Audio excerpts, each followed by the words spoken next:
In today's video, I will be going over the newly released Crosman Vapor Max. It is a pneumatic 10 pump pellet rifle, 177 caliber, velocities up to 1100 feet per second, which states on the box 10 shots without reloading. Says it includes 2 auto-indexing magazines. Ideal for pest and hunting. We will see. Let's flip it over. Okay, up to 900 feet with lead pellets, up to 1100 feet with alloy pellets. 2 pumps, 450 feet per second. 5 up to 900. 10 pumps up to 1100. Has a fiber optic front sight, and rear sight is adjustable for windage and elevation. So let's go ahead and tear into this and see what it looks like.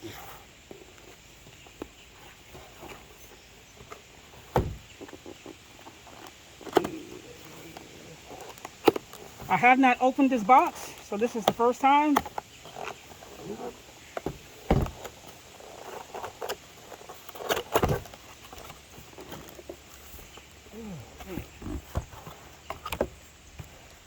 And here we are. Got a bag here with an instruction manual, the 2 clips, and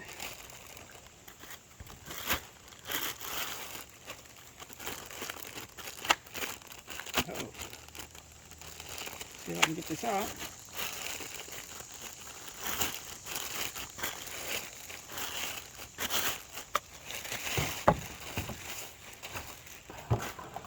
All right, let's get that out of the way.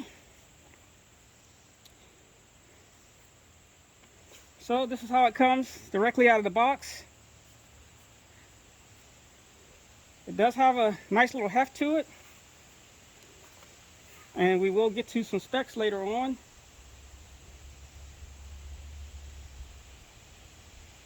And feels pretty solid. I actually thought that these would be rubberized. They're not. It's just another piece of hard plastic here, here, and here on the stock. But I have to say, first impressions, I am kind of impressed by how sturdy it feels. Hopefully that means it will hold 0. And you know what? Next up, let's get to some specs on this thing. Here comes some specs for this rifle. This rifle weighs 4 pounds, 10 3/4 ounces. It has a barrel length of 22 inches. The trigger breaks at 5 pounds, 11 ounce, and that's on 10 pumps.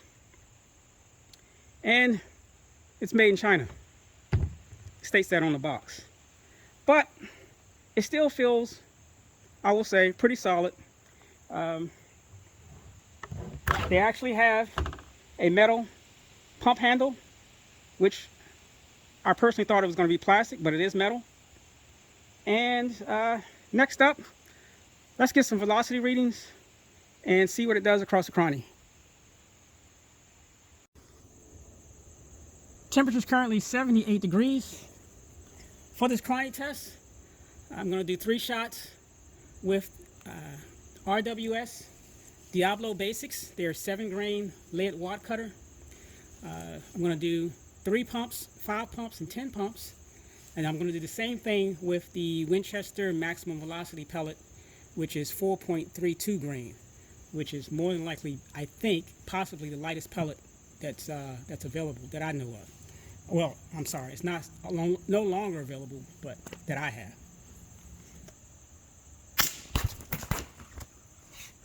Not bad at 623 feet per second for 3 pumps.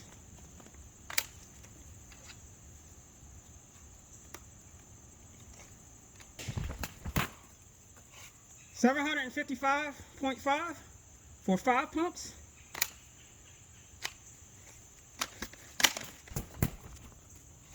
935.6 for 10 pumps. Are the Winchester maximum velocity pellets. Again, 4.32 grain, 3 pumps.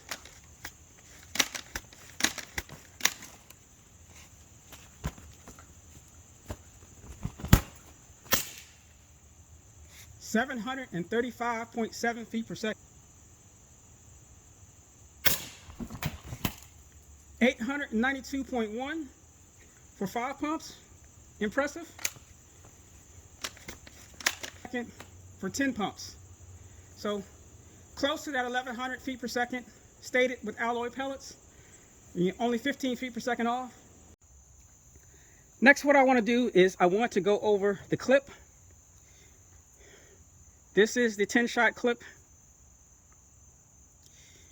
It has indicators on the back to show which way to rotate the wheel inside and the pellets. So of course you have the pellet here and you have arrows showing that you rotate the wheel counterclockwise. So basically you just turn the wheel till it lines up. Take your pellet nose first, push it in, make sure it seats like such, and then best to use 2 hands, hold it, turn. Next one, drop in like such till it stops, till the pellet reaches the, you'll see it, the skirt. Then you turn, and you continue doing that for 10 pellets. What's cool about this, I have 2 pellets loaded. It shows 2 on the indicator window, so you can see that on the side. Now to grab the other magazine, so I don't have to take those back out. When it's empty, you'll see the triangle with an exclamation mark in there, basically stating that the clip is empty. So far, I will say that I don't have any issues personally with the clips itself. Now, just doing the velocity test, you're going to pull back on the charging handle, of course, insert your pellet clip with the indicator window facing outward. You're going to insert it into the receiver, and if I can get it in there right, come on. Press till you hear it click, like such, and then you can push it forward and continue to shoot. So what I don't particularly care for is it is kind of, I mean, when you have this rifle in your hand, you'll see it. I mean, it's basically a Chinese plastic rifle. I hate to put it that way, but it can be kind of cumbersome to get this to click inside and to remove it. So I'm trying to remove it now.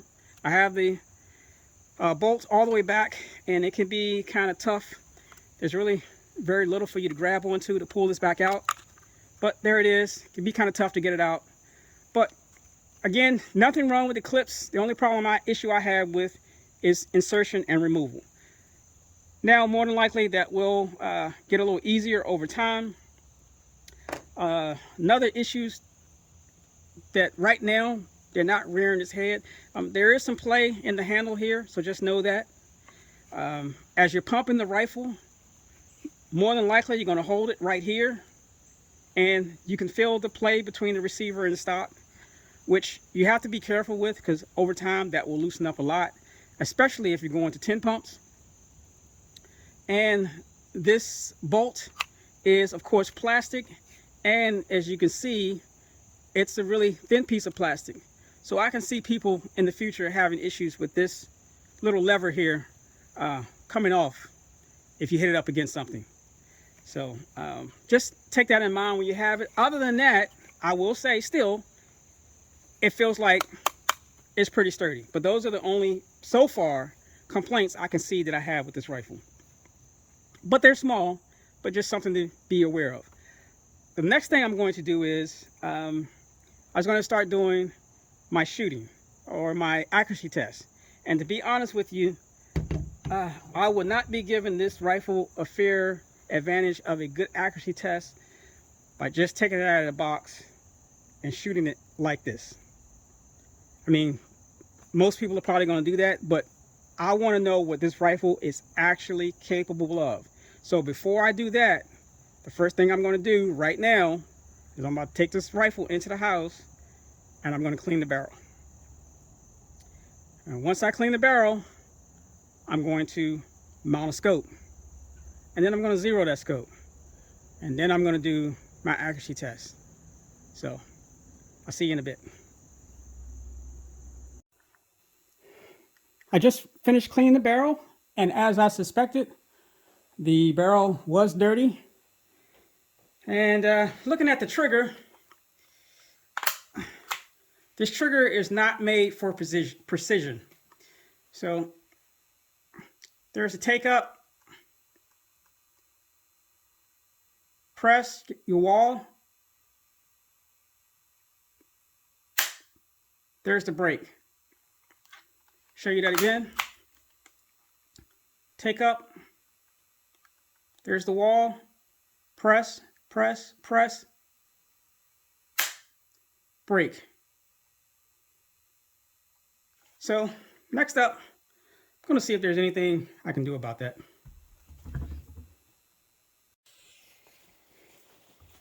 As you can see, the Crosman Vapor Max has been disassembled. It's really simple. You basically just take out the screws on both halves of the receiver. Have the receiver facing upward. Make sure that you pull back on the charging handle or bolt to clear the barrel. Then once you do, pull this up, then push it back center-wise, and then you can pull this top cover off. Pretty much straightforward. As far as the trigger, you have this little lever here, which releases the valve. You have your spring, which goes there. There's your trigger assembly. Here's like a little safety there.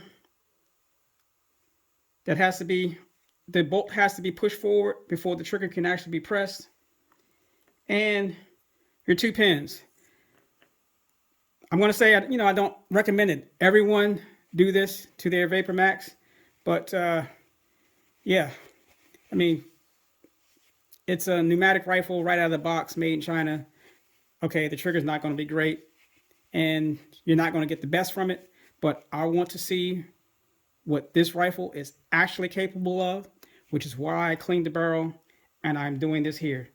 If you are going to do this, again, pretty much straightforward. If you've ever rebuilt or tore down a pneumatic, especially a Daisy, it's just like that. The 2 pins, if you're going to knock those out, you're going to knock them out from left to right. So from this side out, again, you're going to put them back in from this side in. And so next up, what I'm going to do is I am going to polish this. I'm going to clean up the surfaces on this, because if you do decide to take this apart, this little lever here, which releases the valve, does not move freely. It is it is really rough. And that's one of the things that gives it a really bad trigger pull. And I'm going to clean this up a little bit. I may take a little bit off of this. We'll see how it feels once I clean both of these up. And I'm going to actually clean up the 2 pins too, so that both rotates smoothly on this lever and in this right here. So let me go ahead and do that, and I'll show you what that looks like. I've done my polishing. If you recall, this part was black. Well, it still is a little bit in there, but no biggie. Just mainly the surface. It's now silver. Same thing with the pins and the trigger and this little lever here, which releases the valve. So next time I'm going to grease everything up, insert the pins, the trigger, this lever, and see how it feels, and then go from there.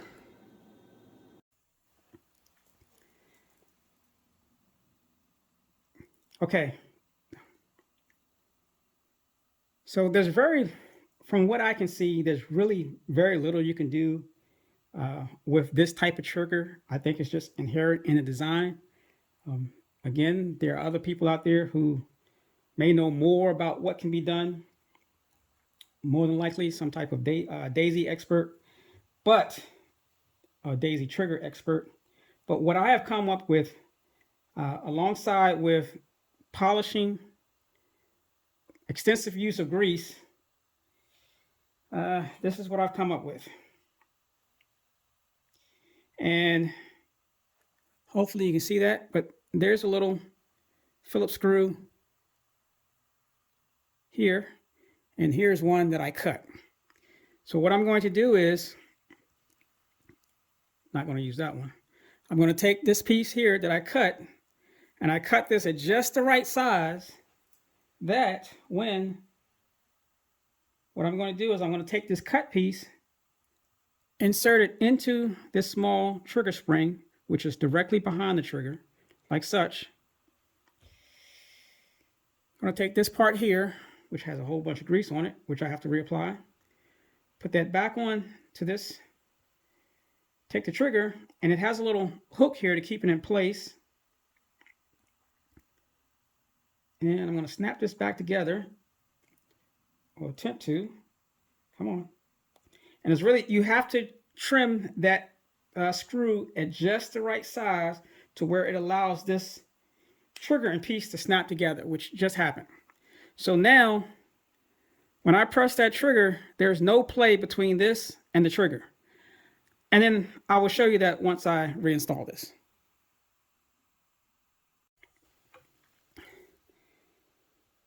Well, here it is, guys. The rifle is back together.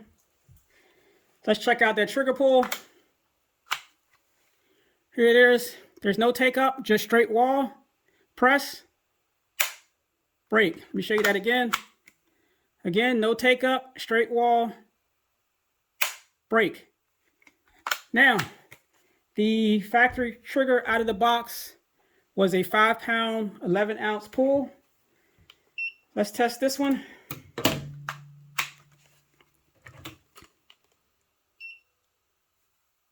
Get that zeroed out. Come on.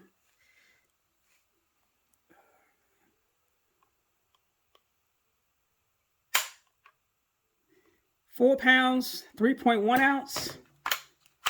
Let's try it again.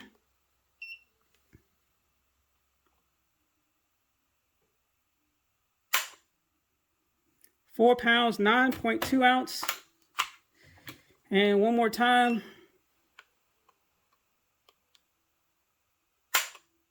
4 pounds, 6.5 ounce.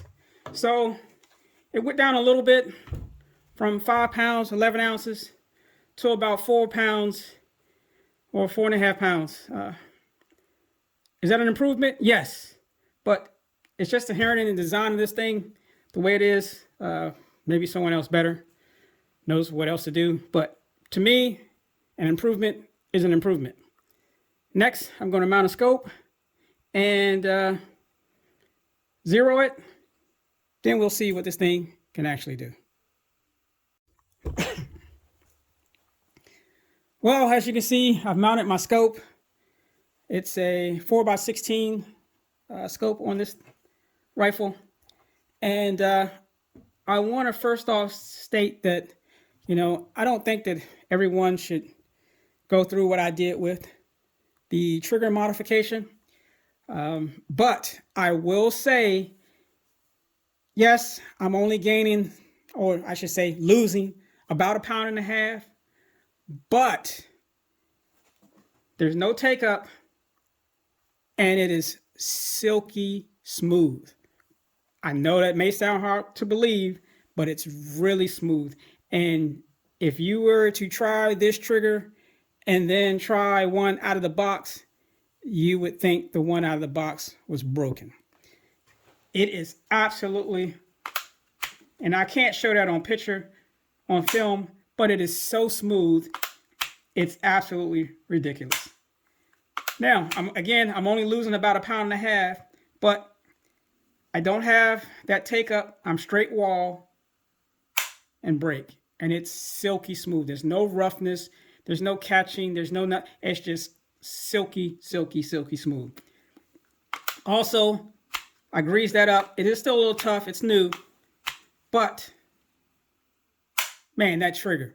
It's night and day. It really is. Was it worth it? Hell yeah. Just note that if you do decide to do this, you can put a little bit of torque on these two screws here because they're going into metal.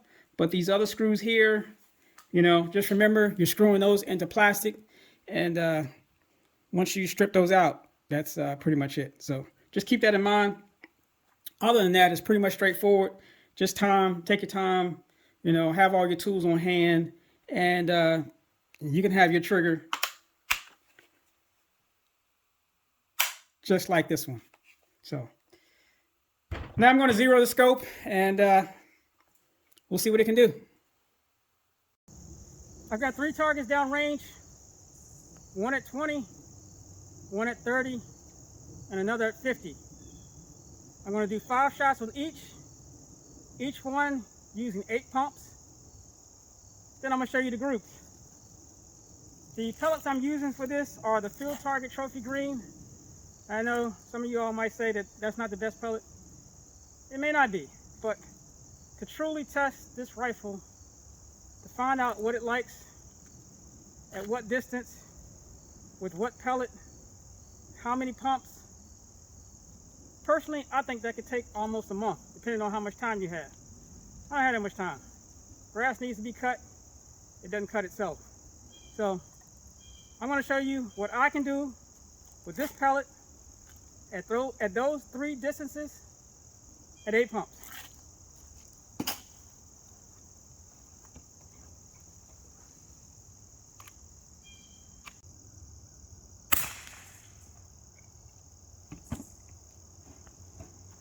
Let's go have a look.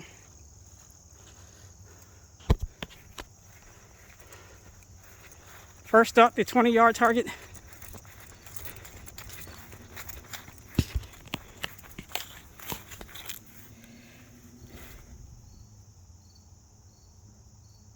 And 30-yard target.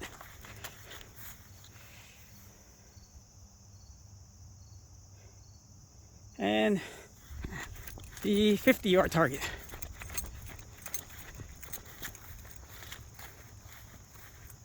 Oof.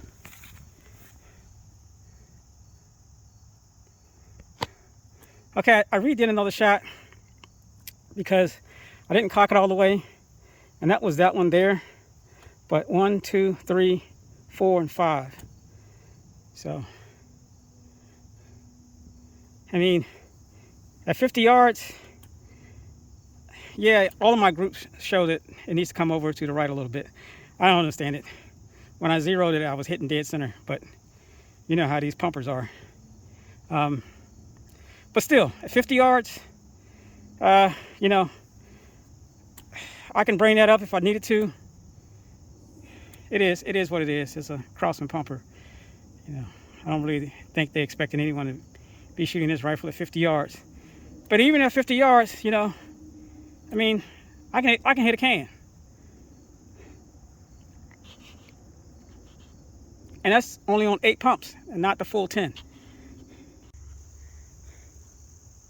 To conclude this video, what do I think about the Crosman Vapor Max? I think basically you're getting what you pay for. It's a classic Crosman pumper that's been restyled with some updates. Updates being more sturdier plastic and 10-round auto indexing clips. Now, the good and the bad. I guess I'll go over the good parts of it, what I think of it. The good is, it's a nice looking rifle. All-weather stock. As I stated, it's pretty sturdy. It comes with 2 clips, not just 1, but 2, so you have an extra one to put in your pocket. I personally think that that's awesome. The clips are fairly easy to use. You just want to make sure that they do drop in, don't fall all the way through. And they're pretty much straightforward. Now, I was having some issues with installing and removing the clips, and since then, you know, I don't have the issues with removing them anymore. But when installing them, what I would highly recommend, when you go to place this clip back into the little hole right there, don't push it from the top, push it from right there, and you'll hear it click. If you push it from the top, it's like it doesn't want to catch.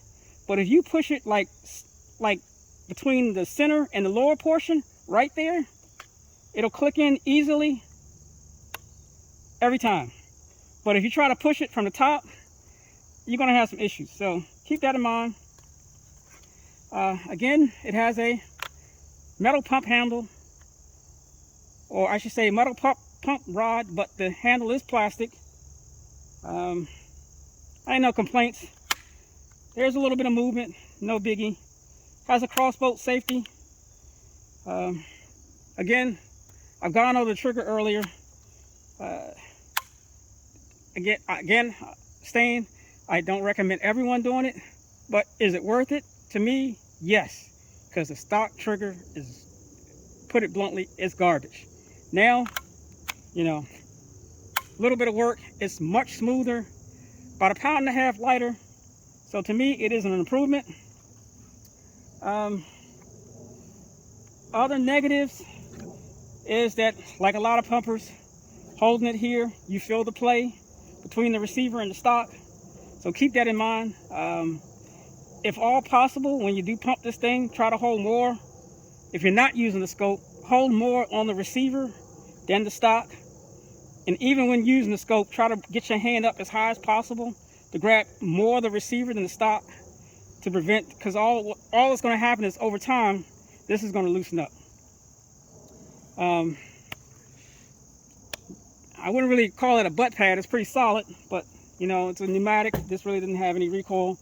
10 pumps, you know, it was basically, yeah, you had a higher velocity, but it was more like a shotgun. To me, you would actually get better groups at a shorter distance with like 5 or between 5 and 6 pumps, which is probably what I would highly recommend. But I was using 8 just because I was going out at distance. And, you know, really at 20 yards, I should have only been using 5 pumps, but I used 8. So at 5 pumps, my groups probably would have been a little bit tighter on the 20-yard target. But I wanted to keep that 8 pumps to keep the velocity up for the 30 and 50. So I just used the 8 pumps for all 3 distances. And I mean, other than that, that's pretty much about it on my opinion of this rifle. Again, this bolt handle right here was an afterthought. If you're going to mount a scope, it's a Weaver rail, not a Picatinny. And I mean, other than that, do I think it's worth it for the money? I do. And I'm going to say the reason why is, the main reason why is, because of the more updated stock, the metal arm, and you get decent accuracy at fewer pumps as opposed to a lot of other pump rifles. To me, that's surprising. So, you know, 5 pumps really is the sweet spot for this rifle. Yeah, you can go higher, but just know that your accuracy is going to suffer. But for the money, I think it's a worthwhile buy. I really do. You know, again, I like the auto indexing clips. Me personally, I haven't had any issues with, as long as you seat the pellets properly, I haven't had any feeding issues at all. Just, you know, when you do go to shoot it, you want to cock it back. Let me pull this out. Then, of course, load your pellet, then pump it. And, of course, you're going to do your fire. But that's pretty much about it on this rifle. I mean, honestly, I like it. I do. You know, you can take it out and do 5 pumps, keeping it less than 20 yards, and you can have some good time. You know, you're not spending money on CO2 cartridges. and get some accuracy plinking in, shooting some cans and whatnot.